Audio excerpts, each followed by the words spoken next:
Silakan saudara-saudara untuk merespon paparan kuliah yang baru saja saya sampaikan terkait hakikat puisi. Baik, dari Alivia. Menurut pendapat saya terkait kedua pendapat tersebut bahwasanya puisi adalah sebuah karya sastra yang berisikan pikiran dan perasaan manusia yang dipadatkan dalam baris dan bait, di mana outputnya dapat ditambahkan dengan imajinasi manusia dan pemilihan diksi serta majas yang tepat. Begitu kiranya itu, maaf jika salah. Saudara Alivia, saya sangat berterima kasih atas respon saudara. Ya, di kelas saya itu tidak ada yang namanya salah dan benar.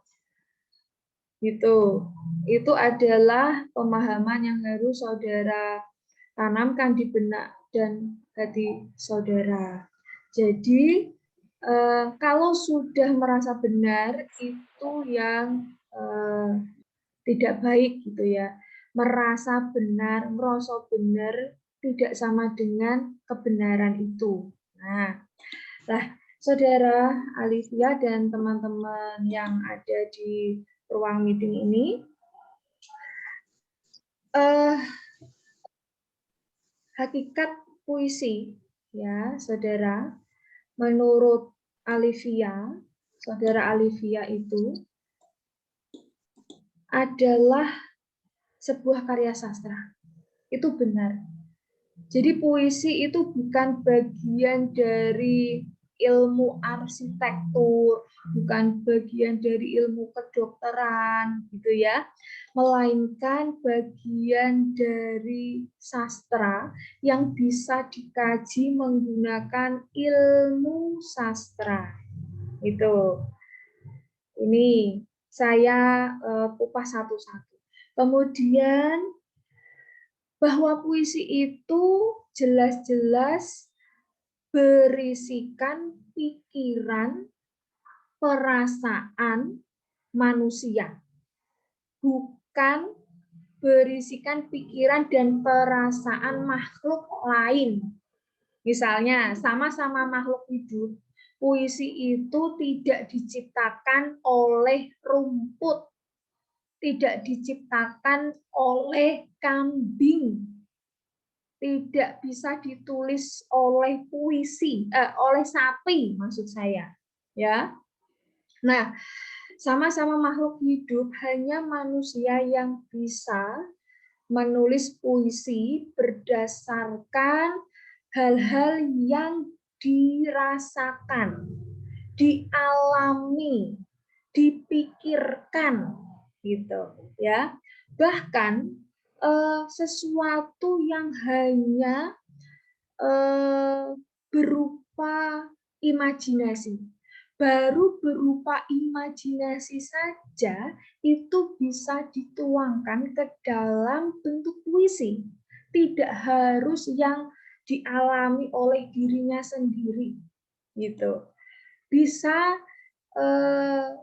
hal itu masih di awang-awang, di benaknya, atau di benak orang lain, kemudian orang lain cerita kepada penyair gitu ya, kemudian si penyair ini meramu, ya, kemudian dituangkan ke dalam bentuk kata-kata berupa puisi.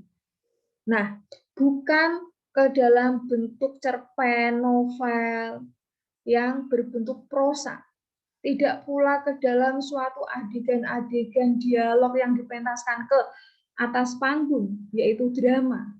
Tetapi ini adalah berisikan pikiran dan perasaan manusia, ya, yang dipadatkan. Nah, ini loh, yang dipadatkan dalam bentuk kata-kata, ya, kata-kata yang dipadatkan maksud saya, pikiran dan perasaan manusia yang berbentuk kata-kata yang dipadatkan dalam bentuk baris dan bait.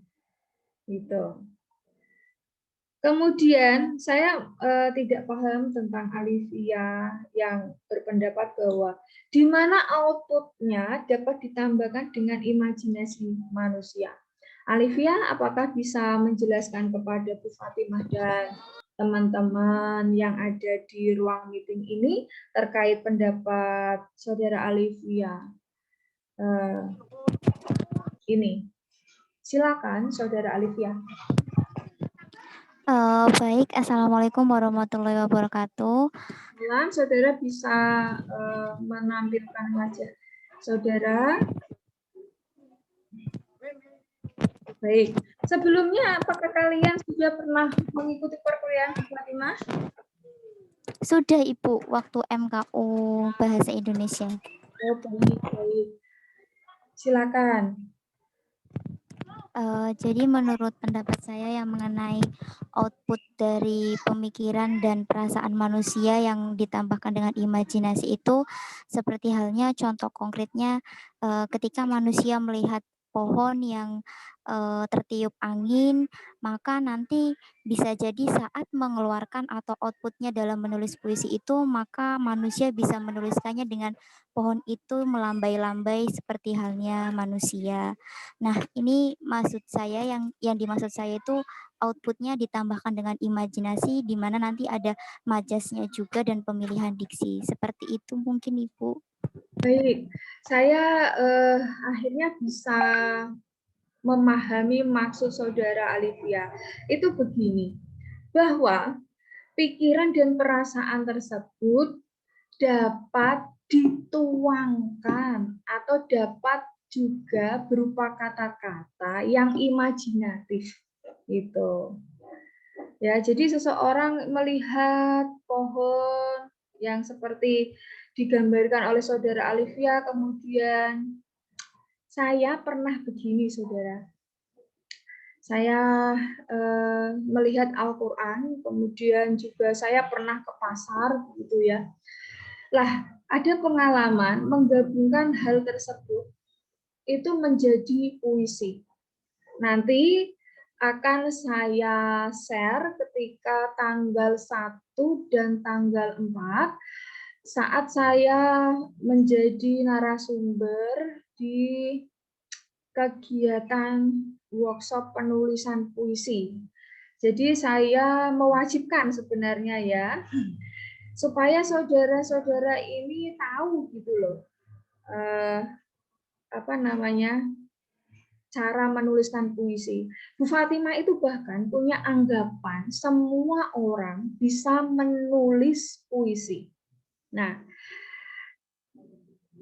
anggapan ini ya, pernyataan saya ini nanti bisa dibuktikan tanggal 1 dan tanggal 4 bahwa apapun yang saudara lihat, kemudian saudara tuliskan gitu ya, saudara tuangkan dalam kalimat, itu bisa saudara ubah menjadi puisi. Nah, yang pada sebelum tahun 2015, saudara-saudara, Bu Fatimah atau 2015 saya lupa. Waktu itu saya, Pak Yusuf, Bu Dani, dan Pak Latif sedang berdiskusi tentang puisi. Akhirnya Pak Yusuf bertanya pada Bu Fatimah, Bu, bagaimana cara mengajarkan seseorang untuk menulis puisi? Tentu saja puisinya itu puisi yang bermakna, bukan puisi yang esek-esek gitu loh. Atau yang pesannya seperti puisi ini, puisi diafan atau puisi yang mudah dipahami, tetapi puisi yang berbobot gitu, yang bernas. Nah, maka saya meminta Pak Yusuf untuk menuliskan apapun yang Pak Yusuf pikirkan. Nah, kebetulan yang Pak Yusuf tuliskan dalam kalimat itu pernah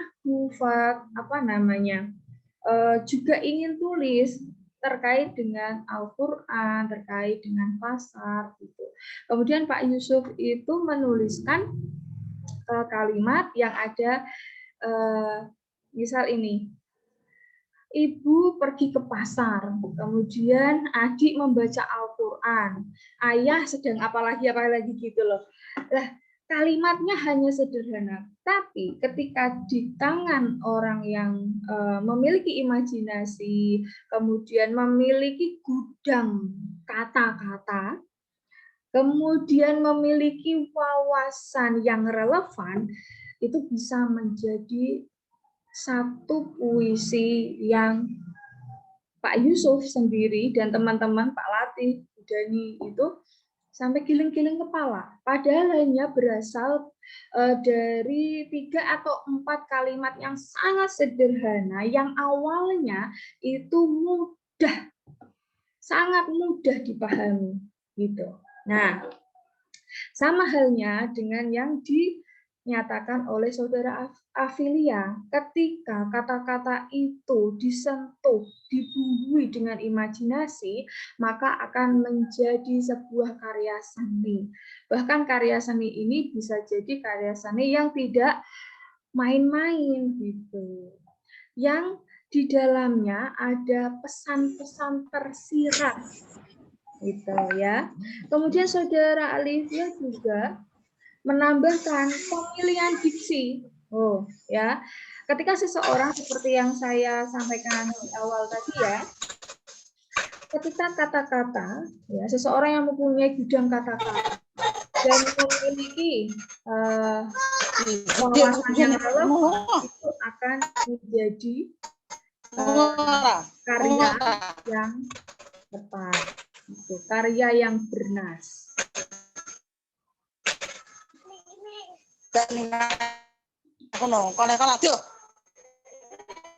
Itu saudara-saudara, dan saudara-saudara bisa merespon paparan saya dan juga pernyataan saudara Afilia. Silakan. Saya masih membuka kesempatan.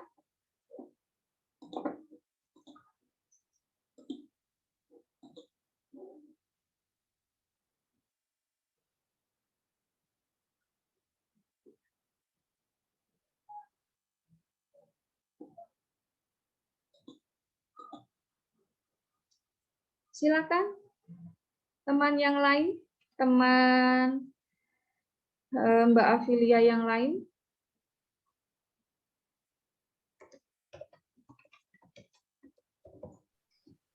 Izin bertanya, Bu. Ya.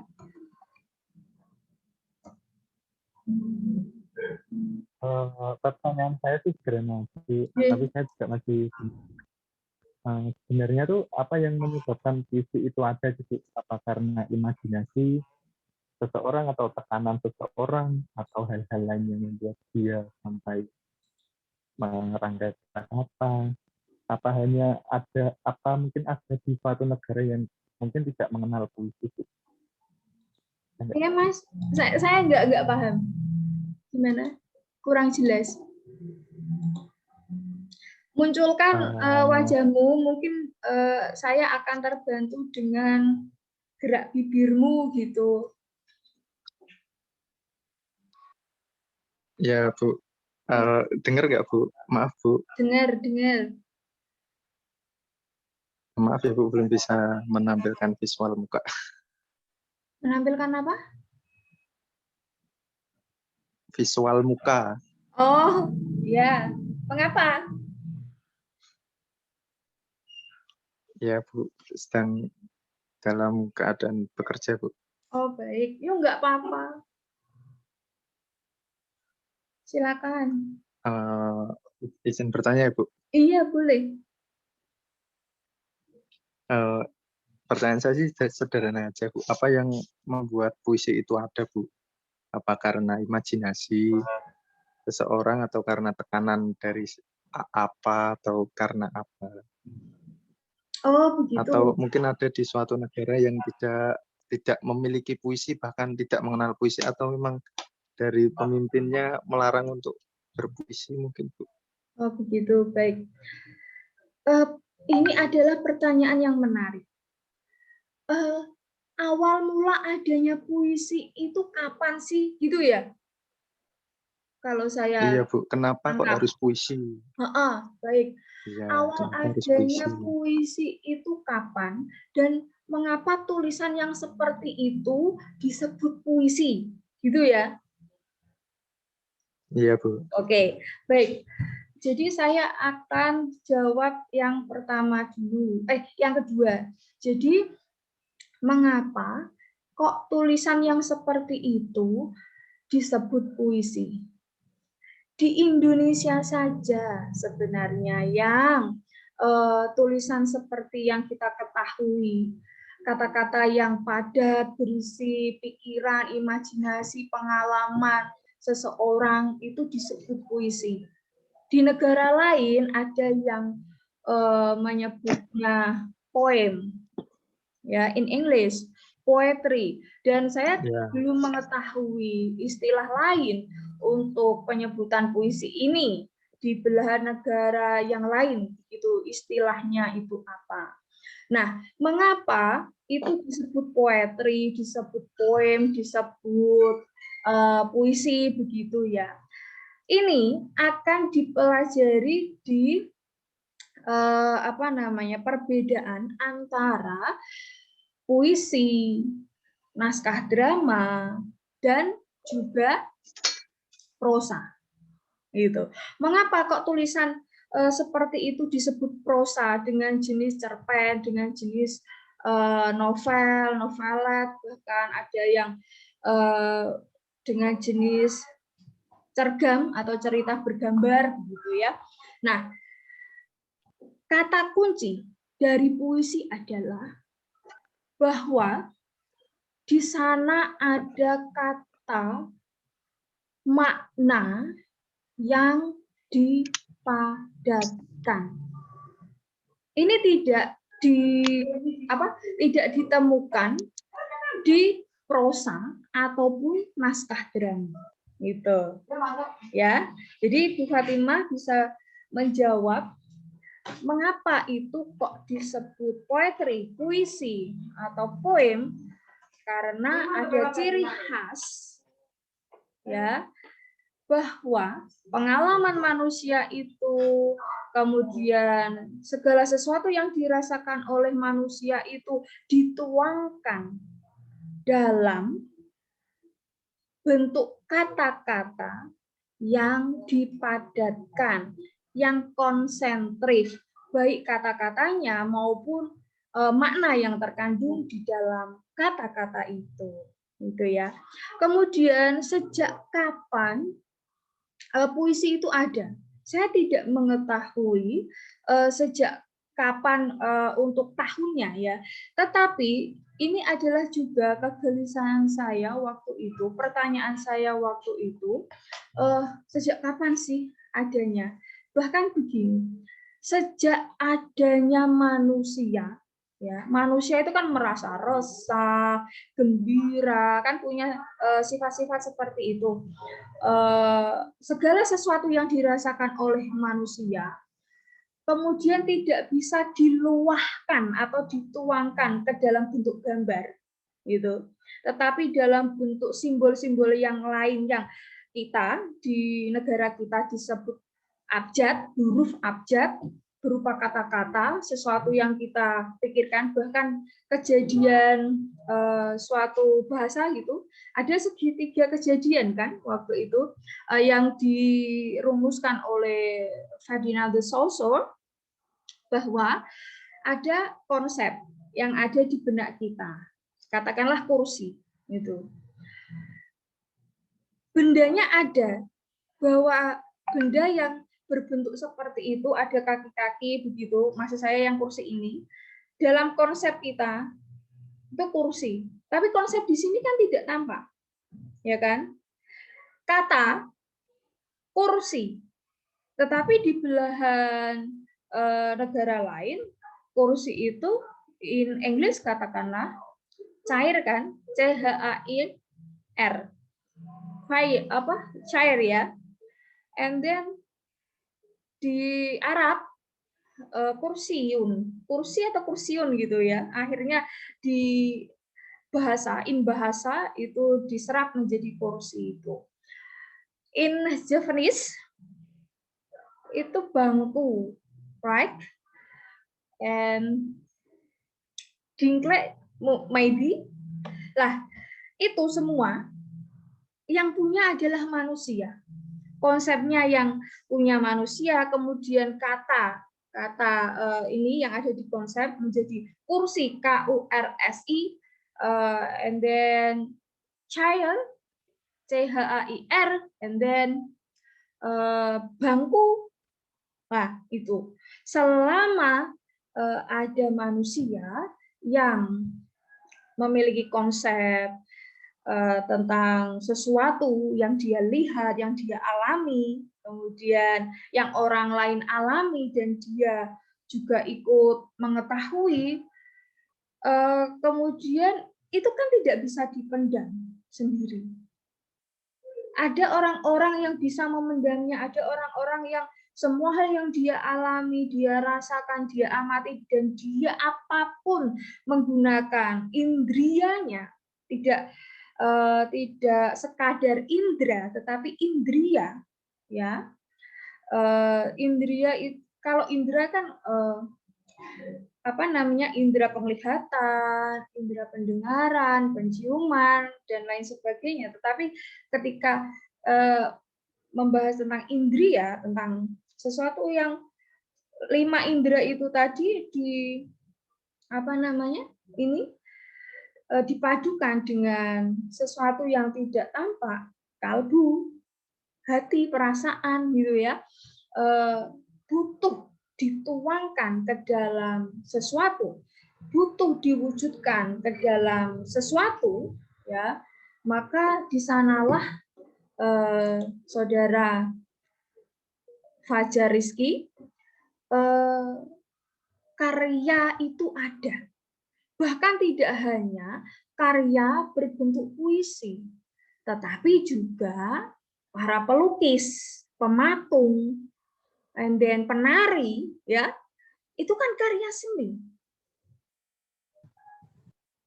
Saya pikir seseorang itu memiliki estetika, ya, sesuatu yang estetis di dalam dirinya yang butuh pemaujudan, tidak hanya butuh perwujudan, gitu, tapi juga pemaujudan. Maka di sanalah Saudara Rizky muncul puisi. Ketika kata-kata itu tidak diinginkan seseorang menjadi sesuatu yang murahan, sesuatu yang berpanjang-panjang kata, gitu ya. Yang memilih semua yang dia rasakan, yang dia alami, yang dia amati itu ke dalam karya yang padat. Tetapi dalam kata-kata yang padat itu justru memuat makna yang sangat luas, bahkan lebih luas dari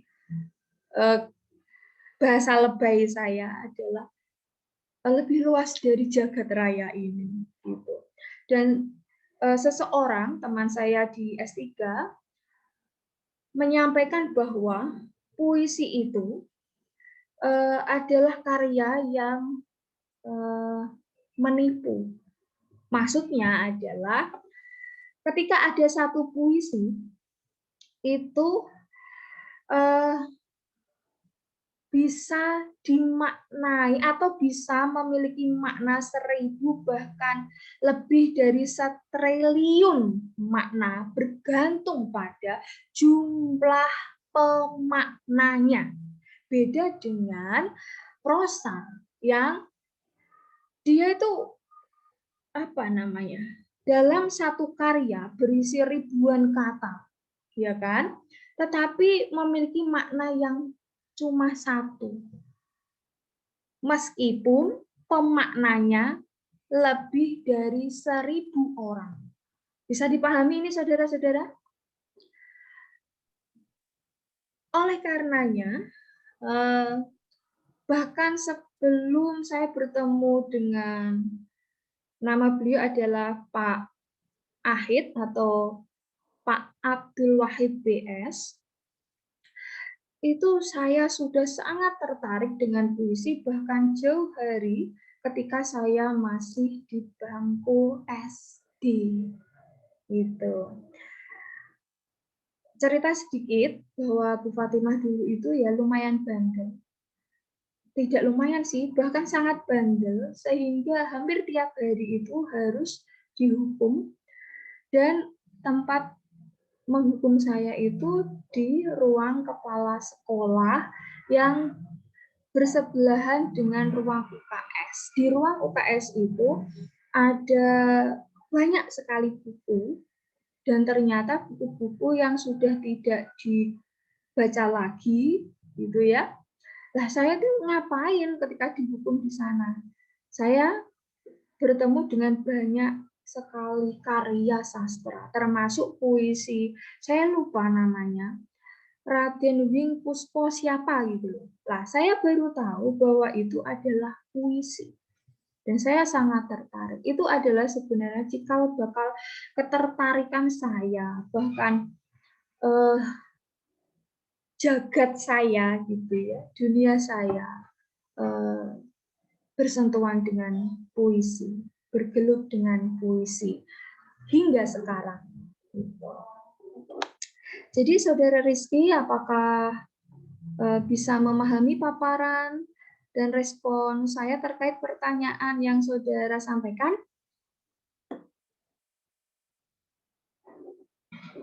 Saudara Rizky? Bu, bisa Bu. Bisa Bu. Baik. Bisa Bu. Oke.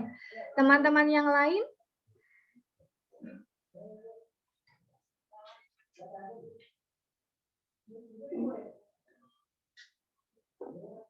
Teman-teman yang lain bagaimana?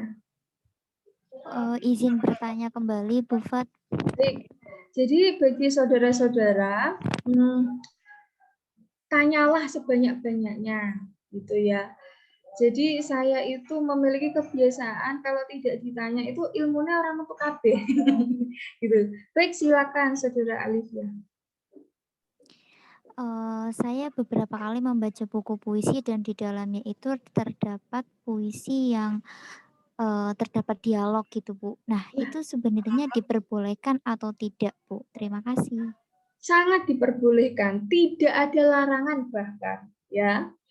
Di puisi Balada Terbunuhnya Atmokarpo yang sering digunakan dalam perlombaan-perlombaan membacakan teks puisi gitu ya. Di sana sebenarnya tidak hanya satu tokoh yang ada di dalam teks itu, tetapi berapa tokoh? Kalau hanya dijawab 2 tokoh itu keliru. Di sana itu bahkan ada 3 tokoh. Dan biasanya para pembaca puisi ini kok gagal dan mendapatkan skor yang rendah di penilaian saya, itu karena tidak bisa menafsirkan atau menghayati puisi tersebut. Di sana ada dialog-dialog ya yang ada di dalam teksnya dan harus disampaikan sebagai dialog. Gitu. Kemudian ini di dalam puisi Karawang Bekasi, memang di sana itu tidak dituliskan secara eksplisit dialog yang ada dalam puisi Karawang Bekasi itu, tetapi orang yang benar-benar bisa membaca dengan penghayatan yang tepat akan menemukan di mana letak dialog itu. Kemudian Selamat Pagi Indonesia, ya, itu karya Taufik, itu juga ada dialognya. Gitu. Begitu Saudara Alifia Ulfadila, nanti ini akan sangat kentara gitu ya, sangat jelas ketika kita akan mendiskusikan pembacaan puisi dan pengkajiannya di pertemuan-pertemuan selanjutnya. Begitu Saudara Alifia. Apakah Baik, paparan Ibu, terima saya kasih. bisa dipahami? Sudah Ibu, sudah Baik, dipahami. silakan. Saya persilakan bagi 19 mahasiswa saya yang lain di sini. Di sini terekam gitu ya. Jika nanti saudara tidak bisa melakukan presensi melalui akun saudara, saya akan mempresensi melalui akun saya berdasarkan nama-nama yang tertera di dalam ruang meeting ini. Begitu. Dan seperti yang saudara ketahui di layar saudara, pertemuan kita ini tinggal 8 menitan lagi. Silakan dimanfaatkan. Ya. Nanti dilanjutkan dengan belajar mandiri dengan panduan saya. Silakan saudara. Silakan bertanya dan merespon paparan saya.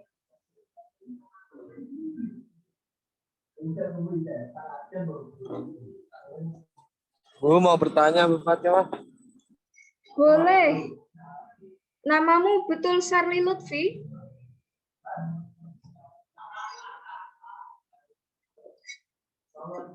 Silakan. Silakan saudara. Sarli Lutfi. Betul Sarli Lutfi ya? Halo. Halo.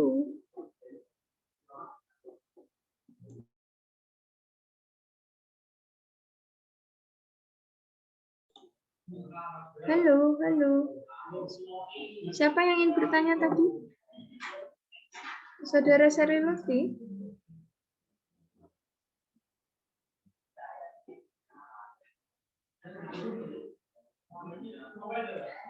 Saya jadi ingin bertanya balik nih.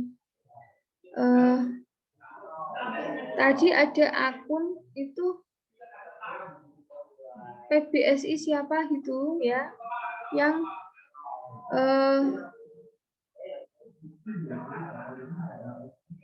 PBSI Hikmah ya. Atau siapa? Iya, Bu. Nah, itu mengapa Iya. kok mengaktifkan terus mikrofonnya? Apakah ingin merespon paparan saya? Silakan. Maaf Ibu, saya belum bisa, kan ini pakai HP, belum bisa caranya tadi memasukkan atau apa itu belum bisa. Ya, jadi yo mungkin kepencet terus ya maaf, saya kan belum bisa masuk. Tadi kan saya kok nggak dengar suaranya Ibu, cuma omong gitu aja. Terus Bu coba pencet mikrofon, kan teman saya bilang gitu, terus saya pencet gitu. Bisa menampilkan wajah saudara Hikmah? Ya sebentar. Ini caranya gimana belum bisa saya. Baik. Makanya saya mute dari akun saya. Silakan. Ya, tidak apa-apa Bu, kan saya baru masuk. Ya. Silakan bagi saudara-saudara yang lain. Waktu tinggal 5 menitan. Silakan.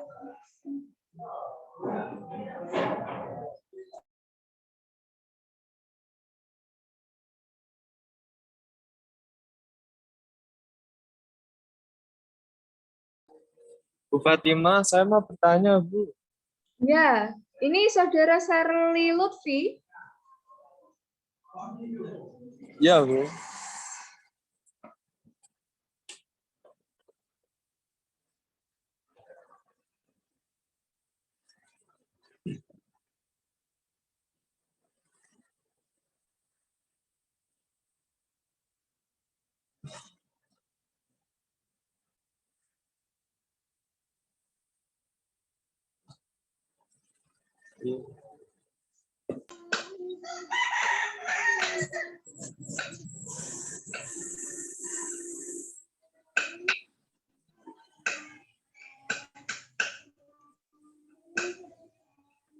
Menurut Bu Fatimah sendiri, bagaimana sih kuis yang baik itu? Apakah yang menggunakan bahasa sederhana, atau yang menggunakan bahasa langit, atau yang bagaimana?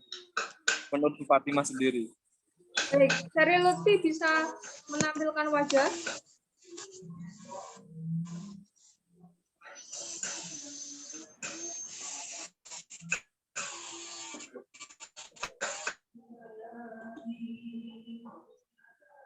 Siapa? Saudara Sarilovi bisa menampilkan wajah? Tidak bisa, Bu. Saya baru perjalanan pulang habis Oh. kerja. Baik. Bagi saya, semua pendapat ahli, terutama dua pakar tadi, itu saya sejalan dan sepemikiran. Bagi saya, tidak ada puisi yang, oh ini adalah puisi yang baik dan benar. Ini bukan masalah seperti kaidah kebahasaan ya, bahwa menyampaikan sesuatu dengan bahasa apa ya, ragam lisan di ragam ilmiah itu akan salah, itu akan benar. Tidak. Di dalam puisi, bahkan di dalam semua karya seni, itu tidak ada bagaimana lukisan yang baik, bagaimana lukisan yang bagus. Sama. Bagaimana tarian yang baik, bagaimana tarian yang bagus. Menurut saya tidak ada standar. So, kriteria puisi yang bagus itu yang bagaimana? Kemudian siapa yang menentukan bagus atau tidaknya puisi itu gitu. Begitu, Saudara Shirley Lutfi. Jika nanti begini, jenis puisi itu kan banyak. Bahkan ada puisi diafan, kemudian puisi prismatis. Orang-orang yang lebih interest pada puisi diafan, ya akan menganggap puisi yang prismatis itu kok angel mento, aku gak paham. Ya, jadi saya tidak memahami satu puisi itu menurut saya bahwa puisi itu jelek. Tidak begitu, ya, tidak begitu, saudara. Bahwa ini tadi, apakah tulisan ini sudah konsentrik? Apakah maknanya sudah bernas atau tidak? Ini akan ditentukan oleh nilai rasa seseorang. Gitu. Saudara-saudara, respon saya ini akan saya lanjutkan ke link berikutnya ya, karena ini sudah habis waktu yang diberikan melalui ruang meeting. Saya akhiri lebih dulu ya. Kita nyambung ke link berikutnya.